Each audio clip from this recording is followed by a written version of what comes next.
single day. As soon as he hooks up. Our next speaker is going to be a good friend of mine by the name of Chris Wagner. Some of you may know him. I'm sure a lot of you actually do. I'm hoping you're reading his articles and paying attention to what he's doing with every Bob Rose show. How often? A lot. Once a week. So I'm hoping you guys are paying attention to him. Chris Wagner. Hey. I was listening to the attorney earlier, and I told him I was going to tell an attorney joke. But I'm not going to do it because I may need him someday. What's the difference between a bottom-dwelling scum sucker and an attorney? Nothing. Sorry, is he here? No, he's not here. All right. My name is Chris Wagner, and I've been a police officer and trainer of police officers since 1980. Long time. Since my 18th birthday. I became a police officer in South Florida in Broward County when I turned 18, right out of high school. No life experience, had no idea what I was doing. I always wanted to be a cop, I just thought it was cool. And I worked my way up through that, became a detective, did a whole bunch of stuff, and I ended up in training. And I started training police officers in Broward County back in 1983. And I've been training police officers ever since. I ran the police academy here in Alachua County at Gainesville at Santa Fe for the last 23 years. And I just recently retired. I retired in February. So for the last 43 years of my life, I have been doing law enforcement and law enforcement training. And I'm here to tell you, this is a shocking statistic for you. Police officers get zero, that's with a Z, zero firearms training in the law enforcement academy in the state of Florida. They are not taught any firearms laws in the police academy. Up until June of last year. Prior to that, all of those years before that, police officers never received any firearms law training. It was not in the curriculum. And being in the training world, I noticed something in about 2016. We started having incidents throughout the state of Florida of police officers violating citizens' rights when it comes to firearms. Taking them from them on traffic stops, holding them at gunpoint because they're fishing on a bridge in Miami, doing all kinds of crazy things. So I went back to say, what are we doing that we're doing wrong, or what are we not doing? And I went through the entire training curriculum and discovered that we don't teach any of it.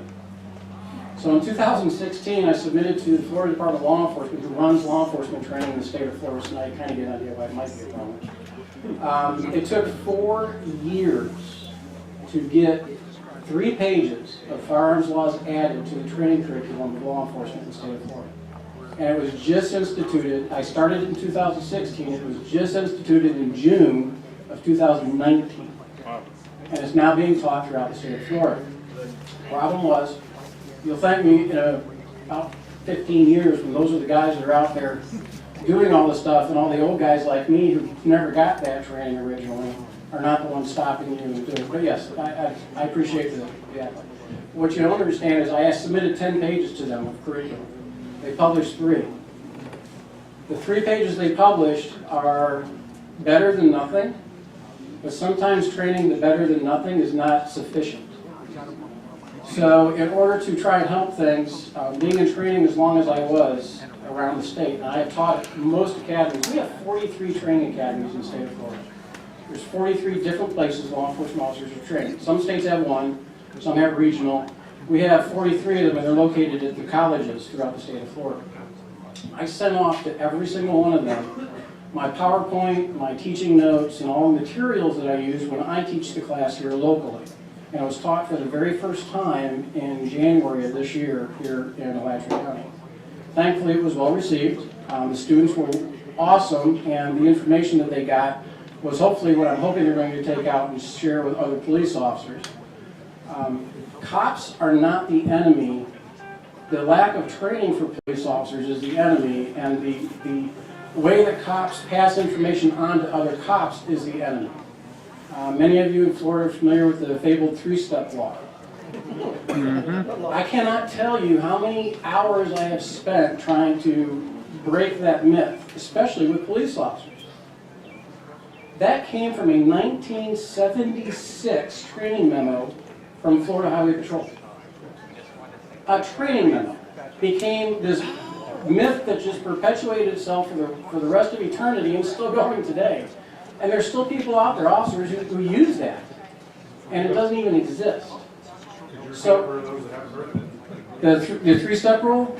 The three-step rule in Florida, cops used to believe that you had to have 3 separate physical moves to get to a gun before it was lawful to have it in a car. Which, if you follow the laws in the state of Florida, you know it's not true by any means. But they still do that, and people were being arrested for lawfully carrying firearms. And it still happens. I want to give kudos to Florida Carry for their recent publication of a letter that they sent out to all the police and sheriffs in the state of Florida, basically saying enough is enough. If you don't train your police officers, nothing happens, we're going to take legal action. I think that's wonderful, and I followed their letter up with one by myself to every police officer, every police chief, and every sheriff in the state, stating, I'm offering you free in-service training to your police department. Yeah.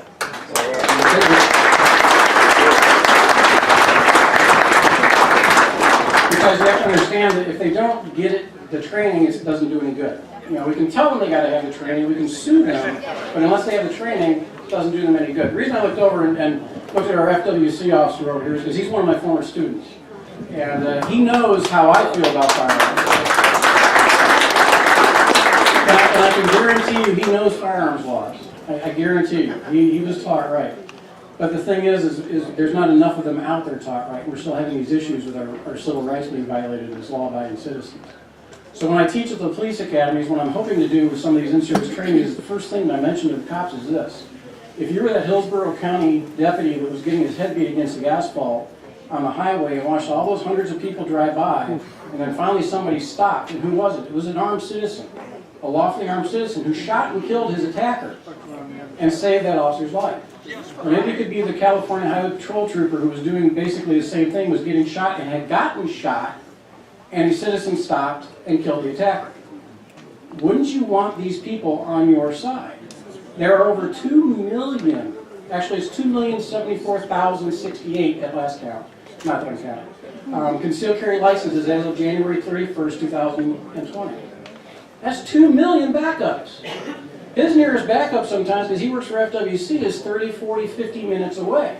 But I can tell you right now that hunters, because I'm a hunter myself, hunters and those of us that are into firearms would gladly step up and help him if he was in a bind. Right, yeah. Those people are the people that they want on their side. We don't want to alienate them. So speaking from a law enforcement side, yes, now I'm retired. By the way, retirement is tiring.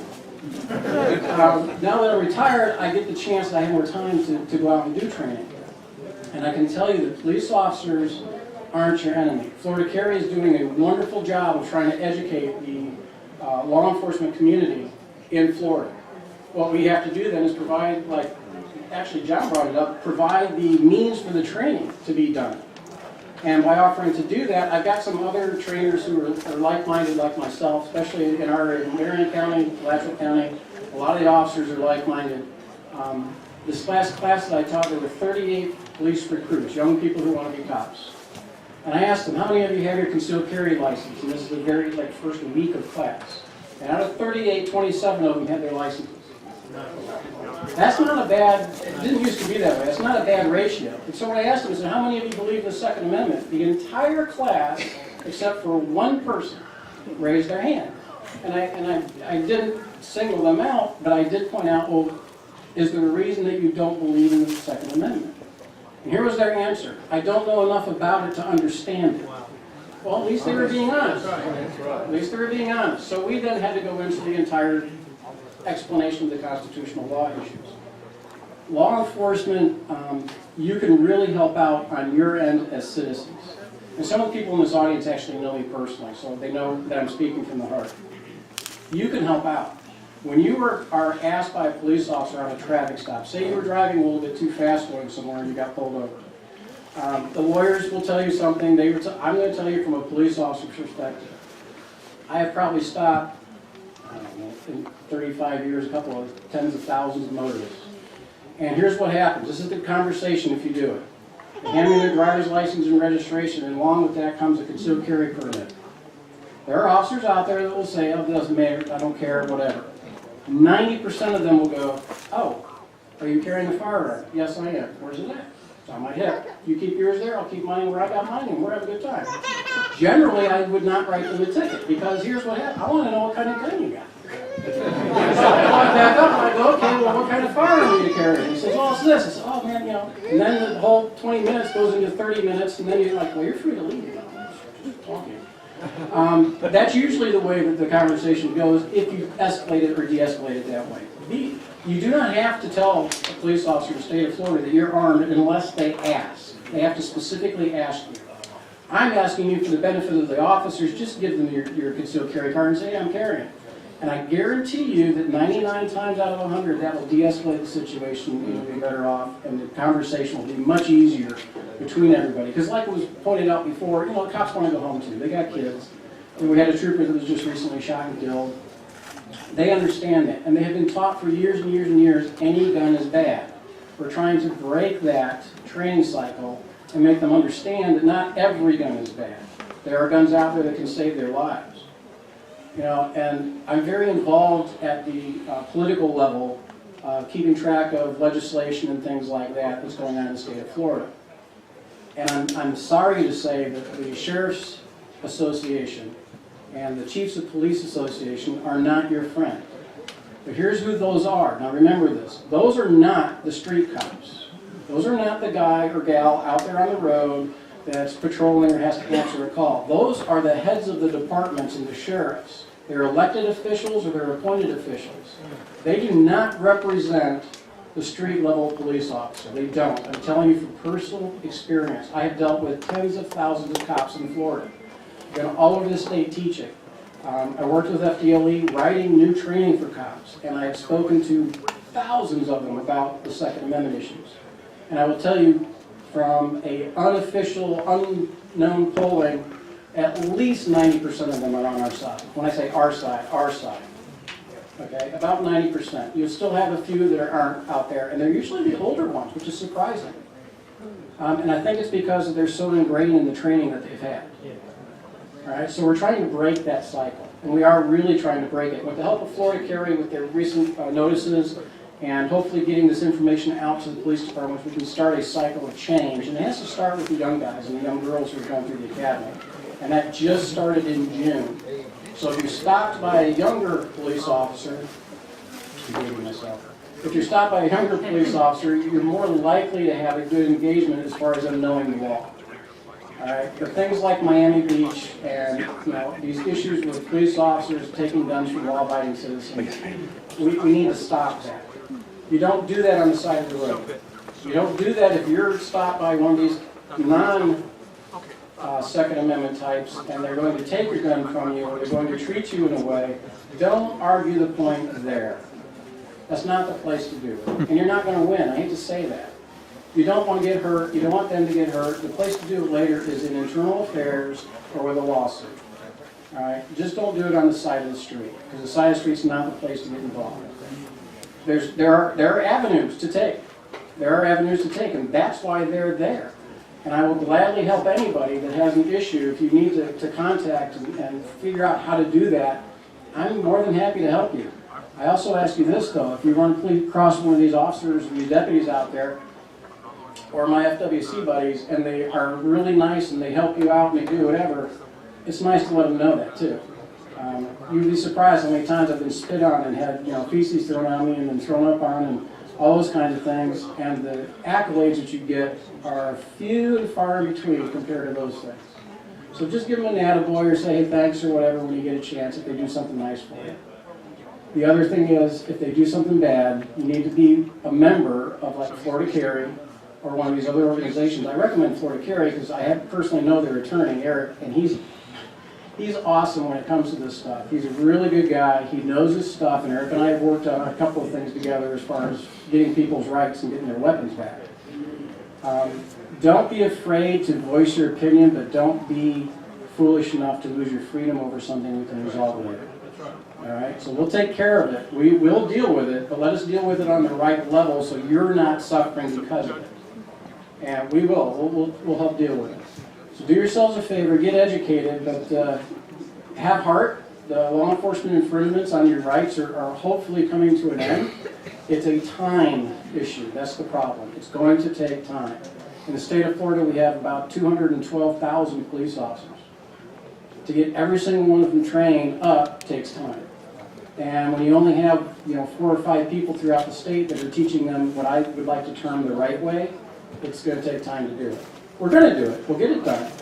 But just give us some time, and you can help out by helping point out to us any kinds of infringements you might have that we can deal with. Okay? Thanks, folks. Appreciate it.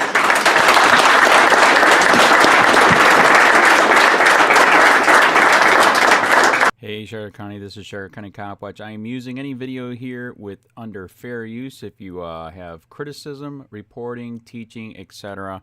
And please donate. I do not make money from YouTube, and there are different ways to donate in the video links. Thanks.